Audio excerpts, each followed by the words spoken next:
Uno de los peores temores que tiene el ser humano es el de un escenario catastrófico causado por la misma mano de la naturaleza, que si bien nos da, también nos arrebata atrozmente. Terremotos, tormentas, ciclones, huracanes, etcétera, etcétera. Y si bien hemos pasado muchas tragedias como humanidad, también las hemos superado. Pero también es importante estar bien informado de cómo y por qué se dan estos fenómenos. Pero el día de hoy, en particular, hablaremos de un fenómeno que se da al día de hoy y se seguirá dando mientras haya vida y agua en el planeta Tierra. Me refiero a los tsunamis, en particular al que arrasa Alaska. Y no solo en la actualidad, sino a uno de los tsunamis de magnitud más grandes de la historia que casi provoca una de las mayores tragedias. Así que quédate porque hoy conocerás más del tsunami que arrasa Alaska.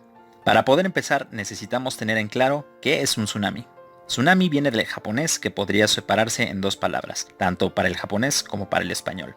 Primero su, que significa puerto o bahía, y nami, que significa ola. Una ola de puerto o bahía. Otro término más simple para esto es simple y sencillamente maremoto, que a su vez viene del latín mare y motus, que significan juntos movimiento y mar. Y estos movimientos de mar básicamente son un evento complejo que involucra un grupo de olas en un cuerpo de agua de gran energía y de tamaño variable que se produce cuando se desplaza verticalmente una gran masa de agua por algún fenómeno extraordinario, por ejemplo, terremotos, erupciones volcánicas, detonaciones nucleares submarinas, deslizamientos de terreno, impactos de meteoritos, etc.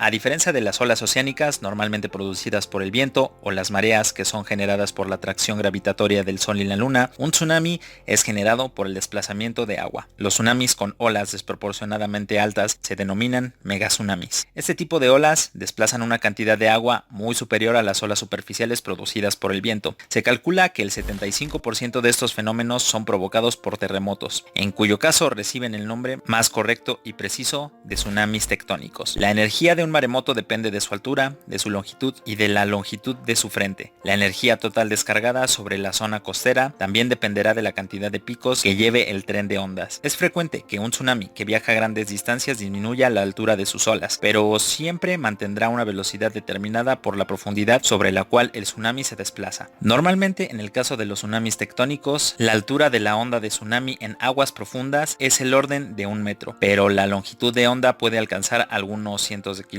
Esto es lo que permite que aun cuando la altura de un océano sea muy baja, esta altura carezca de forma abrupta al disminuir la profundidad, con lo cual al disminuir la velocidad de la parte delantera del tsunami, necesariamente crece la altura por transformación de energía cinética en energía potencial. De esa forma, una masa de agua de algunos metros de altura puede arrasar a su paso hacia el interior. Antiguamente, el término tsunami se utilizaba para referirse a las olas producidas por huracanes y temporales que se podían entrar tierra abajo, pero estas no dejaban olas superficies producidas por el viento. Tampoco se debe confundir con la ola producida por la marea conocida como macareo. Este es un fenómeno regular y mucho más lento, aunque en algunos lugares más estrechos y de fuerte desnivel pueden generarse fuertes corrientes. La mayoría de los tsunamis son originados por terremotos de gran magnitud y para que se origine un tsunami en el fondo marino debe ser movido de una manera abrupta en sentido vertical, de modo que una gran masa de agua del océano sea impulsada fuera de su equilibrio normal. Cuando esta masa de agua trata de recuperar su equilibrio, genera olas. El tamaño del tsunami estará determinado por la magnitud de la deformación del fondo marino, entre otros parámetros como la profundidad del lecho marino. No todos los terremotos bajo la superficie acuática generan tsunamis, sino aquellos de gran magnitud, con hipocentro en el punto de profundidad adecuado. Un tsunami tectónico producido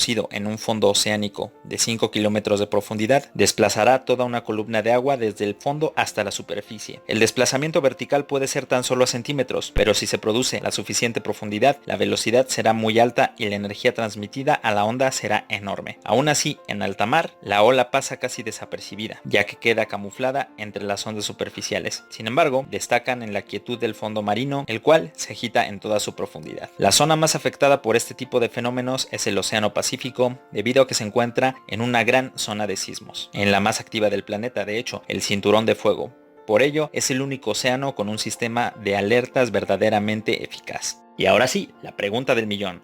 ¿Por qué Alaska es tan propensa a los terremotos y tsunamis? Alaska es una de las regiones con más actividad sísmica en el mundo según la página web del gobierno estatal. Se han registrado grandes terremotos de magnitud 8 o superior. En Alaska se produce uno cada 13 años. Según datos estatales, se detectan más de 1000 terremotos de magnitudes variables en el área enorme del tamaño de la mitad de los Estados Unidos cada mes. El Golfo de Alaska se encuentra en el límite de dos grandes placas tectónicas. La masa continental se encuentra sobre la placa norteamericana, mientras las placas costeras están sobre las placas del Pacífico. Estas dos placas forman una subducción, donde la segunda se introduce constantemente debajo de la primera, creando esta intensa fricción que provoca los terremotos cuando se libera. El terremoto de 1964 que arrasó Alaska todavía se recuerda como uno de los más devastadores de la historia. Se produjo en Viernes Santo, por lo cual se reconoce como el terremoto del Viernes Santo. El terremoto de magnitud 9.2 se produjo cuando la placa del Pacífico se introdujo en la placa norteamericana. Fue el segundo terremoto más intenso registrado en el mundo. National Geographic documentó la devastación de 1964. Los residentes relataron cayeron violentamente al suelo, vieron cómo los suelos se hacían añicos y aparentemente fueron testigos de cómo sus propias casas se derrumbaban. También está el tsunami de la Bahía Lituya.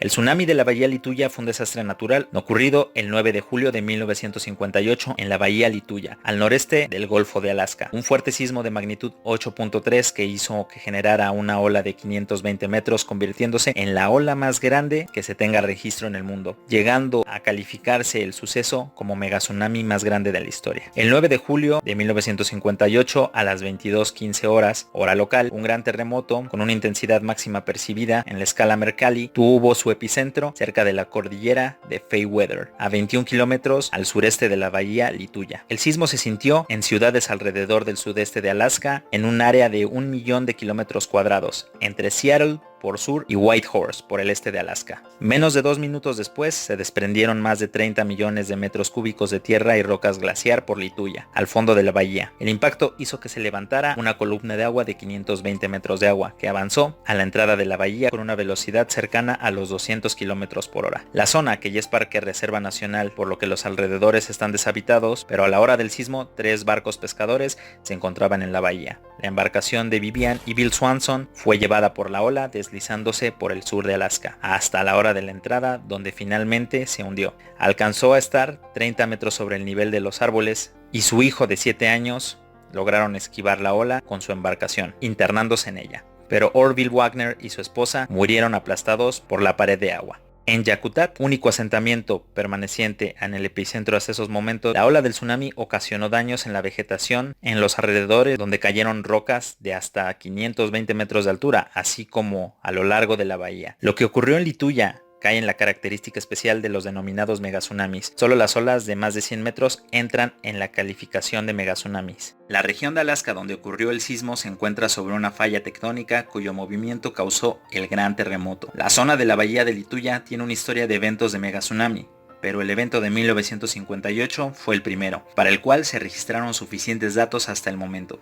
Y si bien hay discusiones sobre qué combinación de factores produjo tal ola, sí está claro que el sismo provocó el desprendimiento de 30 millones de metros cúbicos de material glaciar. Además, la ensenada tiene una entrada pequeña que deriva en una considerable masa de agua que prácticamente está encerrada en las montañas. Un terreno con estas características posee una gran tendencia inherente a provocar grandes olas, ya sea por corrimientos de tierra o por terremotos. Un estudio de 2010 concluyó que era más probable un evento de doble deslizamiento, la caída de rocas, que impacta muy cerca de la cabecera del glaciar Lituya, causó la ruptura de aproximadamente 400 metros cúbicos de hielo del dedo del frente del glaciar y posiblemente inyectó una considerable cantidad de agua debajo del glaciar. El glaciar aligerado se levantó antes de estabilizar el agua y una gran cantidad de agua de relleno atrapado se quedó debajo del glaciar y que ya se había soltado por el terremoto se liberó como un segundo y mayor corrimiento. No cabe duda que es uno de los mayores desastres que han pasado en la humanidad. Desafortunadamente sigue latente en esta región. Esperemos que no se repita tan fuerte y si así pasa, esperamos que no se lleve ninguna vida. No hay la más mínima duda de que es aterrador pensar en ello. Pero en fin, eso ha sido todo. Nos vemos la próxima.